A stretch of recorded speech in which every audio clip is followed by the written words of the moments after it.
Vereador Denise, só uma parte, mas... Tem a parte, vereador. Tá. Só para complementar o que a vereadora Paula, ela não pôde exceder o tempo ali, que não tem como aumentar o tempo, mas, vereador, além dos 40% de pessoas que diminuiu, que usam o transporte, tem mais 30% desse restante, né, que tem o passe livre, né?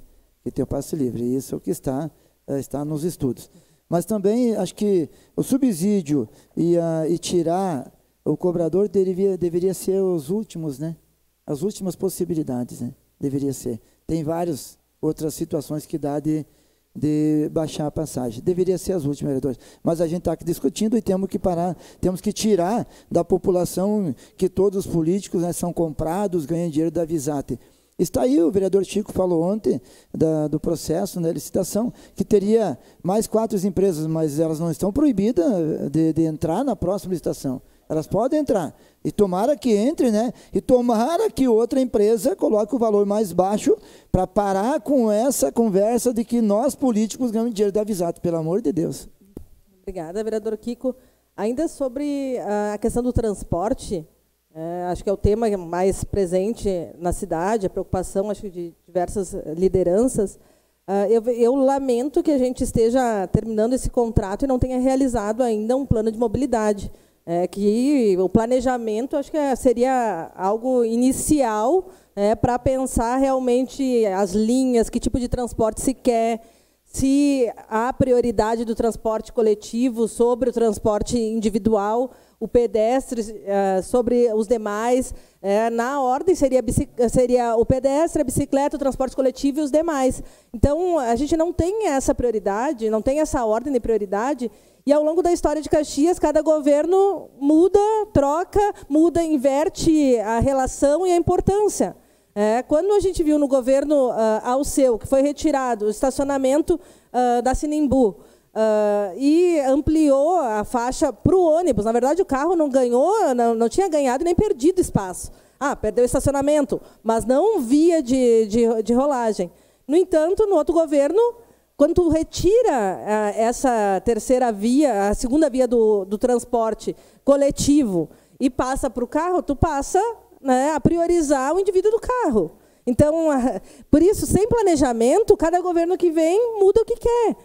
Então, respeito todo o trabalho de todos os secretários, mas a gente precisa ter algo planejado para o transporte coletivo da nossa cidade e que realmente priorize o transporte coletivo, porque senão a cada governo troca, não pode ter conversão, pode, e assim vira moeda para jogar para os eleitores, toda a eleição. Não dá, o transporte coletivo tem que ser sério, sabe? Eu entendo, também fui estudante, lembro muito que era muito fácil a gente criticar a empresa Visate, a gente criticava porque não tinha ônibus em tal região, não tinha linha de ônibus. A gente sabe que, na verdade, depois que tu vai conhecendo, tu sabe que quem define é a prefeitura. A Visate é uma prestadora de serviço. Então, a crítica que a gente tem que fazer é ao poder público, a Secretaria de Transportes. Bom, a Visate tem algumas questões de queimar volta. Isso a gente sabe que um monte de pessoas reclamam seguidamente. Atraso de ônibus. Bom, mas também tem atraso de ônibus que, como eu disse, se as vias estão superlotadas, também o poder público tem que pensar ações, para tentar aumentar a velocidade dos ônibus. A gente tem hoje problemas na questão da integração. Essa integração é uma lenda. A integração do transporte coletivo era para ocorrer ainda, eu digo, começou a pensar ainda no final do governo Pepe, no governo da Frente Popular. E, no entanto, até hoje a gente avançou muito pouco. Então, é um transporte caro, se a gente for ver pela questão da integração, é um transporte caro e acaba não sendo muito eficiente, porque... E aí, quando a gente não tem um planejamento de mobilidade, e a gente fez um plano diretor, e que a gente não teve esse plano de mobilidade também para pensar sobre isso, a gente também corre o risco de aumentar, sim, a quilometragem do ônibus, porque tu aumenta, se tu tem um perímetro urbano grande, com expansão, com área para mais loteamento, aonde tiver loteamento vai ter que chegar o ônibus. Então, mais quilometragem, mais caro o transporte. E aí vai. Então, assim, sem esse planejamento, as decisões acabam sendo muito efêmeras. E aí eu fico muito preocupada quando a gente sempre fala, claro que tem que ter subsídio, mas qual é a medida disso? Qual é a medida de subsídio? Quanto a gente vai tirar realmente recurso recurso público para financiar o transporte público se a gente não tem realmente um diagnóstico mais adequado, um planejamento para entender qual é o tamanho disso, qual é a necessidade. Eu sou contra retirar a gratuidade. Eu vejo que a gente não pode culpar a população. Eu sou contra retirar a gratuidade. Eu entendo que a gente precisa pensar ações para que o transporte seja realmente eficiente e que melhore para a população. Se tiver que pensar subsídio, a gente tem que pensar de onde retirar esses recursos. Bom, a gente vai retirar do FUNTRAN, que é das multas de trânsito, acho que poderia ser justo, um percentual. As multas de trânsito dos carros poderiam ser revertidas para o transporte coletivo, seja para subsidiar a gratuidade, seja para auxiliar o poder público. Mas a gente precisa pensar de forma mais séria, pensar toda essa questão de forma mais ampla. Também entendo que é necessário que o poder público passe a ter o controle da bilhetagem. O poder público tem que saber quanto entra realmente pelo transporte público. Não dá para a empresa que faz a concessão, ela já recebe seu valor. A gente não sabe realmente quantos passageiros. Tem um controle. A gente sabe que, em alguns momentos, esse controle de passageiros não batia com o que a empresa apresentava. Não sei que tipo de...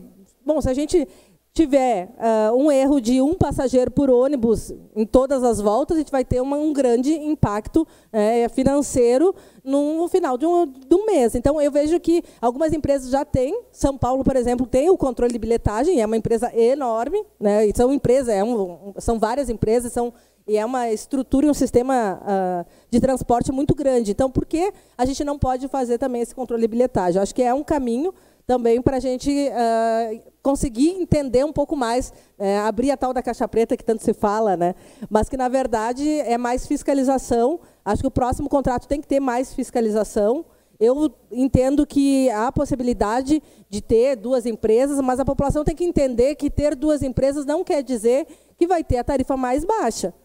Porque elas não vão estar na mesma linha de ônibus. Às vezes as pessoas têm a ideia de que vou pegar o ônibus mais barato. Não, vai ser uma tarifa unitária para toda a cidade. A gente vai acabar pagando a estrutura, as estruturas das duas empresas, porque cada empresa vai ter que ter uma estrutura. Então, pode ocorrer, inclusive, de ser um pouco mais cara. Porque se tu pensar, bom, com uma empresa, tu tem um posto de combustível, tu tem uma garagem, tem uma estrutura administrativa, com duas tu vai ter duas estruturas administrativas, duas garagens, então tudo é custo e tudo no final das contas, na planilha, ela vai ter impacto. Mas nada que com uma boa gestão, um bom planejamento não se faça. Então, eu vejo que a necessidade urgente, no primeiro momento, é realizar um planejamento de mobilidade, o plano de mobilidade. Estendeu o prazo. A gente está sempre estendendo o prazo, mas Caxias, do tamanho que a necessidade de um planejamento de mobilidade ela é urgente, sabe? Para além de prazo, é a segunda maior cidade do estado. A gente não tem planejamento. Cada transporte funciona de forma isolada.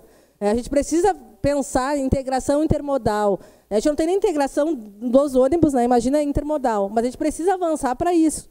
É a segunda maior cidade do estado, não há um planejamento adequado e a gente, no final das contas, a cidade vai entrar em colapso. E a gente vai pagar cada vez mais caro por um transporte ineficiente até o dia em que a gente vai ver, como aconteceu em São Paulo, a população revoltada, porque ficava muito tempo no transporte público, mais tempo da sua vida, qualidade de vida, é a vida das pessoas sendo tempo de vida perdido.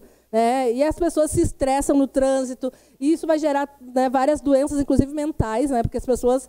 Esse estresse da vida diária, é menos tempo de convívio com sua família, tudo isso é algo muito mais amplo. Então, a gente precisa realmente pensar no planejamento urbano de forma séria. O planejamento de mobilidade, que também é parte do planejamento urbano. Então, eu venho aqui fazer essa fala. Também registrar que hoje à tarde a gente vai estar com o prefeito Flávio Cassina, entregando oficialmente um documento da deputada Maria do Rosário, que está... encaminhando uma emenda de R$100 mil para o programa da Justiça Restaurativa, junto à Secretaria de Segurança. Então, para a gente também estar potencializando esse trabalho, que por um tempo aí ficou meio congelado, nesse último período. Então, a gente vai estar aí auxiliando, a deputada Maria do Rosário também está buscando,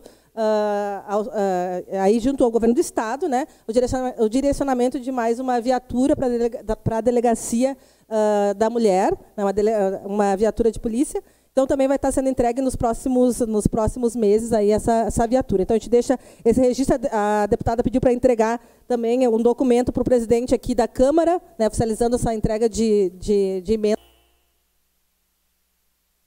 para a Prefeitura, né, para que a gente também possa fiscalizar a utilização, né, e a execução desse programa. Obrigada. Declaração de líder.